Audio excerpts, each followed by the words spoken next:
Então, os primeiros tipos que a gente vê, tipos de dados que a gente vê em C++, que a gente chama de tipos primitivos, eles são aqueles tipos mais simples que eles servem de base para a construção dos outros, certo? E aí, eu falei rapidamente, mas vamos recapitular. Em C++, a gente tem 4 tipos primitivos: o inteiro, o caractere, o real e o booleano, né, o lógico. E todos eles são, todos esses tipos primitivos, né? Menos o double, porque o double é uma, a forma de representar ele é diferente, mas sempre eles são mapeáveis em inteiros, certo? Então, sempre existe uma relação entre, por exemplo, caractere inteiro, booleano inteiro, certo? Isso aí é uma coisa que a gente vai ver, certo? Então, começando com o tipo inteiro, certo? Recapitulando. O tipo inteiro ele pode ser positivo, negativo ou zero, certo? Uma coisa que normalmente nas linguagens tem é que o padrão é o decimal, então se você botar x recebe 100, o 100 é o 100 mesmo, né? É uma centena. Mas se você quiser usar uma outra base, por exemplo, se você estiver trabalhando com circuitos ou alguma coisa assim que precise de outra base, você pode colocar números em outra base, no caso nas bases octais e hexadecimal, certo? Então, é, se você colocar um zero na frente do número, significa que aquele número ele é um número em octal, certo? Então, 0,5 é 5 em octal. 0,23, nesse caso, 0,23, ele não é o 23, certo? Lembrando aqui como funciona a questão das bases, o 23 seria 3 vezes 8 elevado a zero mais 2 vezes 8 elevado a 1. Então, seria equivalente ao 19. Não é? Todo mundo em CC, em algoritmo, já viu essa questão das bases numéricas, certo?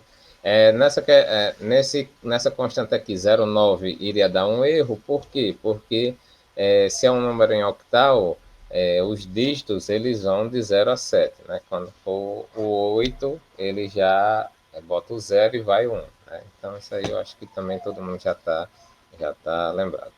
Em hexadecimal, a gente bota 0x, certo? Então, se você botar 0x e alguma coisa, aquela alguma coisa não vai ser um número inteiro, vai ser hexadecimal.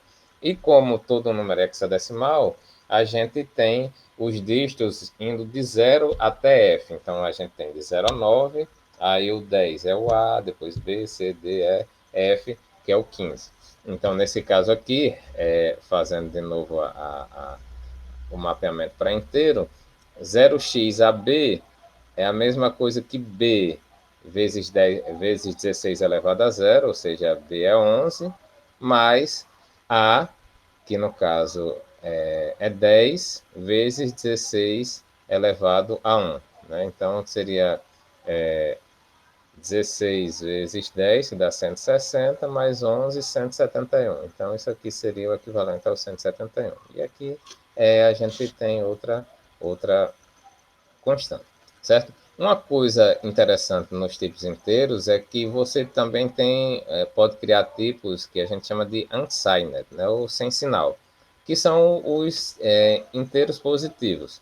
Então você pode criar um inteiro normal, que ele vai receber valores positivos ou negativos, e a gente tem também os tipos unsigned, né, os tipos sem sinal, onde a gente não tem sinal do número, certo? O padrão do tipo inteiro é o tipo int. Então, se você não colocar um valor, por exemplo, você colocar 100, 100 é de que tipo? Int, certo? Que é o padrão do tipo inteiro, certo? E uma coisa que é importante a gente lembrar, ou é importante a gente saber, e que em alguns problemas do URA ele vai levar vocês a esse tipo de situação, é que em Python, por exemplo, o inteiro ele é um objeto, ele é um número dinâmico. Então, você não precisa se preocupar em qual é o número máximo que um inteiro do Python ele representa, porque ele vai crescendo dinamicamente, certo? É como se, na verdade é como não, ele tem uma estrutura de dados por baixo dele e a cada vez que você faz uma operação com ele, ele gera uma nova estrutura e essa estrutura ela pode ser redimensionada para caber números maiores, certo? Em C, o padrão inteiro, em C e na maioria das outras linguagens, compiladas, os números inteiros e os outros tipos de dados, eles têm uma limitação de tamanho. Então, significa que o inteiro, que é o padrão do C, do C++, ele tem um tamanho de 4 bytes.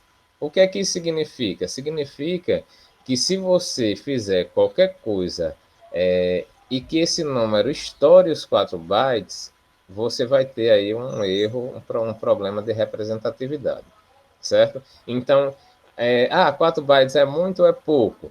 Depende do que você vai usar. Então, o inteiro de 4 bytes, ele vai dessa representação aqui, ou seja, mil, milhão, bilhão, né? 2 bilhões e alguma coisa, menos 2 bilhões e alguma coisa, até 2 bilhões e alguma coisa, certo? Para os tipos inteiros, a gente pode ter vários tipos, além do int, né? Onde você consegue representar dados com uma capacidade menor, certo? Inclusive o char, que seria o do caractere, ele pode ser usado como inteiro, certo? 1 byte. Você tem um short, que ele tem 2 bytes. Você tem, em algumas linguagens, em alguns compiladores, o int é equivalente ao long, que seria 4 bytes. E para esses casos em que há um estouro para um número inteiro, você pode usar o long long, que ele tem 8 bytes, ou seja, ele vai ter até próximo dos 64, 2 elevado a 64, né, que seriam 64 bits, certo? E a representação do long long, ele vai chegar a essa brincadeirinha aqui que vocês estão vendo, certo? Então, se você não conseguir representar com esse número aí, é porque realmente você precisa de alguma coisa dinâmica, certo? O tipo caractere, certo? O tipo caractere em C++, como eu já tinha adiantado na aula passada, ele representa, o tipo char, ele representa um caractere. E esse caractere ele pode ser um caractere visível, como a letra, um número, um símbolo que a gente tem no teclado. E ele também pode ser o que a gente chama de caracteres de controle, que são caracteres que não aparecem entre aspas, mas que eles têm, eles representam só um caractere. Por exemplo, quando você dá um tab, você tem uma tabulação, ele é só um caractere, certo? Mas representando. Mas quando você visualiza no editor de texto, você tem um espaço a mais, né? Não é só um espaço, você tem um conjunto ali de espaço, certo? Por exemplo, quando você dá o Enter, que ele pula a linha, ali é um caractere que a gente representa, certo? O pula a linha. Mas só que ele aparece no editor de texto como sendo um salto de linha, mas ele é representado internamente como um caractere, certo? Então, todo caractere ele pode ser um número, uma letra, ou seja, um caractere visível, como ele pode ser um caractere de controle. Então, por exemplo, existe um caractere para representar o fim de arquivo, existe um caractere que seria, digamos assim, como se fosse pular uma página quando você está lá representando, por exemplo, no Word, LibreOffice, você vai quebra de página, quebra de seção. Então, tudo ali ele pode representar como um caractere, certo? Mas ele é mostrado de uma forma diferente, certo? Uma coisa interessante também a falar sobre caracteres é que todo caractere ele tem um código, certo? Que é um número que representa ele. E esse número, cada caractere tem um número, e essa ordem desses números é o que a gente chama de codificação, certo? Ou seja, qual é o código do caractere A, qual é o código do caractere espaço. Então, cada codificação, cada tipo de codificação diferente tem um número diferente para o seu caractere. Então, talvez vocês tenham visto isso, se vocês tiverem programado no Windows, você faz um programa no editor de texto normal, e quando ele vai executar no prompt de comando, ele fica uns caracteres estranhos, um quadrado ou alguma coisa assim desse tipo, é porque a codificação do caractere do prompt ela é ISO, enquanto a codificação do caractere do editor de texto é UTF, que é Unicode, que é a codificação do caractere que a gente usa normalmente nos sistemas, no Windows, no Linux, eles já são totalmente do UTF para frente, certo? Então, essa codificação, esses números, eles representam caracteres diferentes. Sendo que caracteres maiúsculos, minúsculos, com acento, todos eles têm um código diferente. Então, a gente tem uma super tabela, né? Onde nessa tabela a gente tem, por exemplo, o código do caractere A, que é diferente do código do caractere A com tio, que é diferente do código do caractere A com acento, que é diferente do código do caractere A maiúsculo com acento, e assim sucessivamente, certo? É, Onde é que eu vejo isso? Primeiro você tem que descobrir qual é a codificação do seu sistema, e aí você vai procurar e você pode encontrar todos os caracteres. O UTF, que é essa codificação mais recente, ela é capaz de apresentar caracteres em outras línguas, né, como japonês, chinês, russo, grego. É, então, ela é uma codificação mais universal do que o ASCII, que era os primeiros formatos, os primeiros tipos de codificação, onde esse código ele, ele era basicamente o alfabeto nosso ocidental, né, com alguns caracteres com acento. Então, o normal é a gente ter o UTF-8, certo? No caso, o padrão do chá, do padrão do C, o tipo é o chá.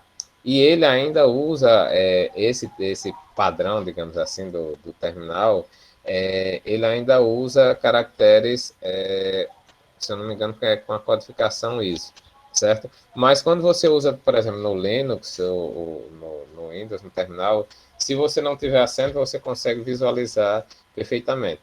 Se você quiser um caractere que possa representar mais moderno, existe esse W*_T, que é o tipo de caractere que é o maior tipo que se possa usar, que no caso é o UTF que os sistemas usam, certo? Mas por padrão, o tipo caractere é o char, certo? Então também não estranhe, não achem que é erro se, por exemplo, você fizer um código-fonte e usar acento ou alguma coisa assim, e lá na hora da exibição ele mostrar com alguma coisa estranha, algum caractere estranho. Vamos lá. Então, os caracteres em C++, aí também é uma diferença do Python, para quem está acostumado do Python, é o seguinte: caracteres char, um caractere, ele pode ser representado a constante dele como sendo um caractere, entre aspas, simples, né? Aspas duplas são só para strings. Aspas simples são caracteres, um caractere. Então, sempre quando for representar um caractere ou o tipo char, vocês vão ter que colocar uma aspa simples, certo? Aspa simples abrindo, aspa simples fechando, certo? Para os caracteres que eu digo que tem funções especiais, ou caracteres de controle, a gente bota dois caracteres, na verdade, sendo que um é uma barra invertida, certo?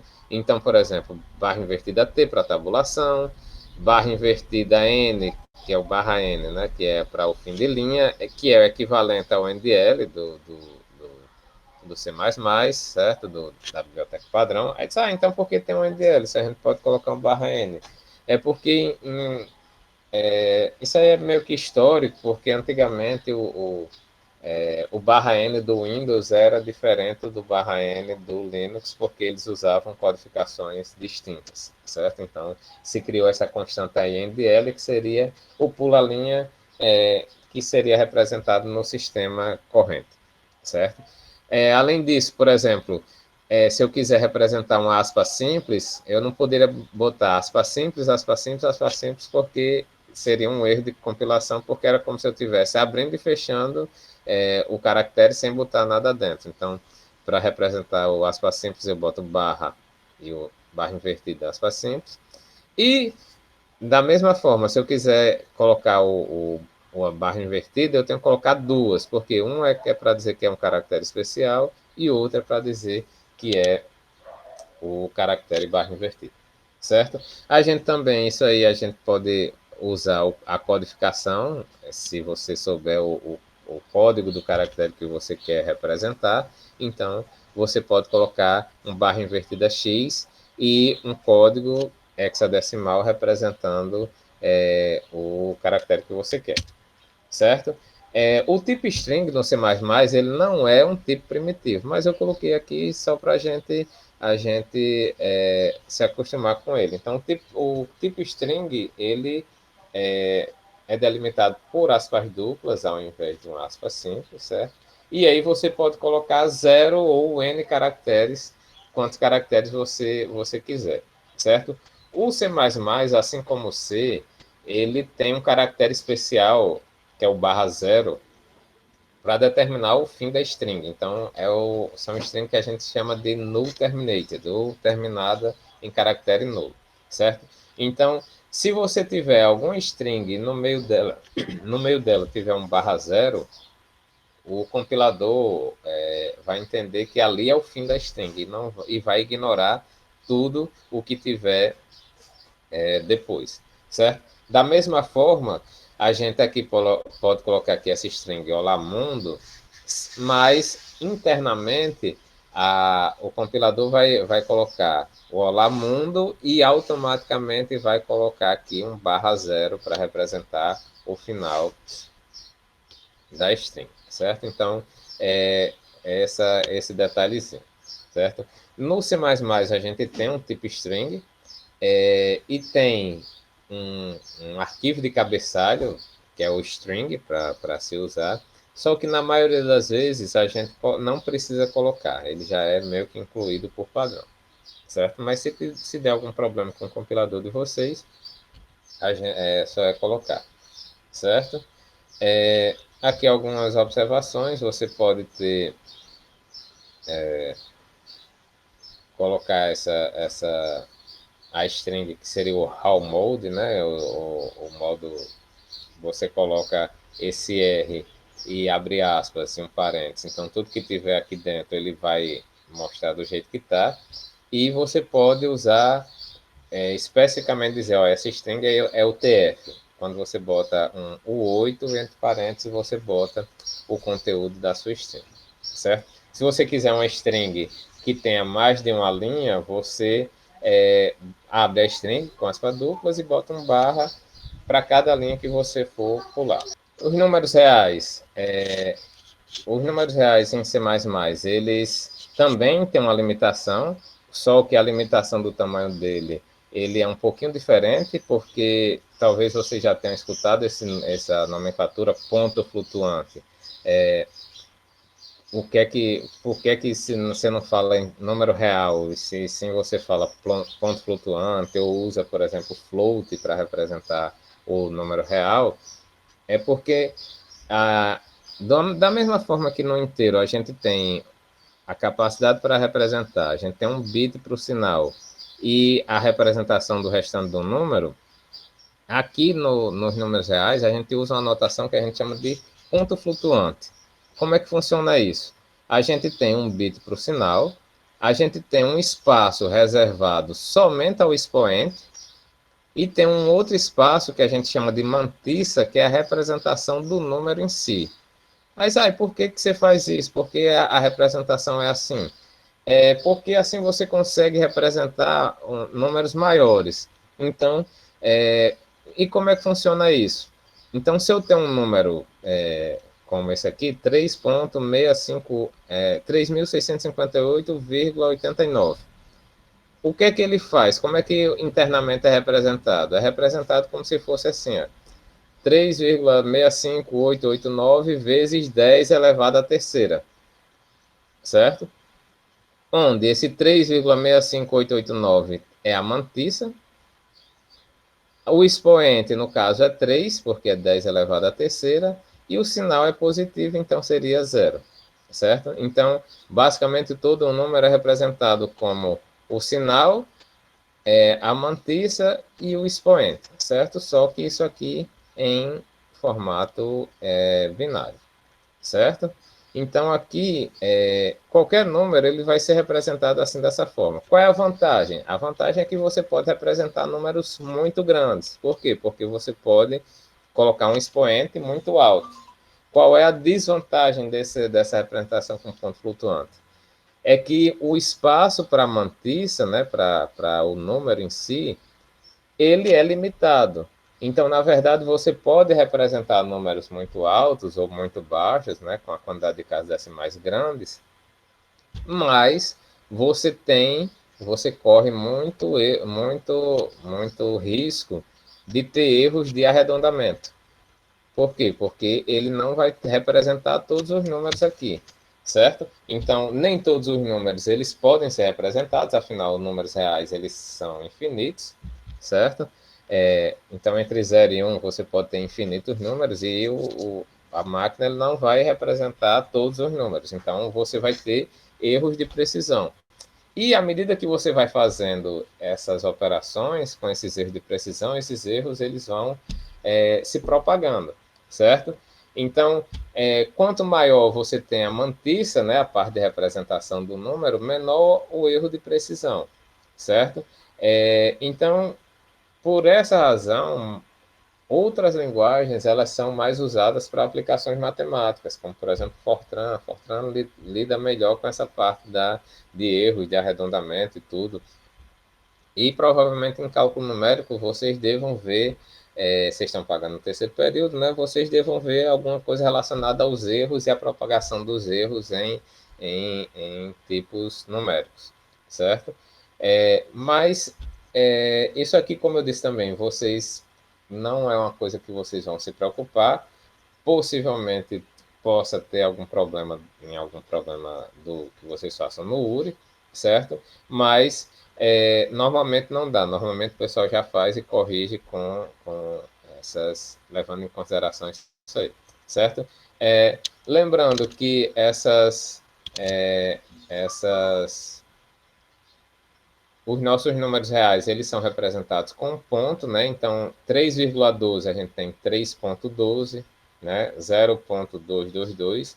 E a gente também pode representar eles através dessa notação científica aqui. Então, por exemplo, se eu usando a letra E.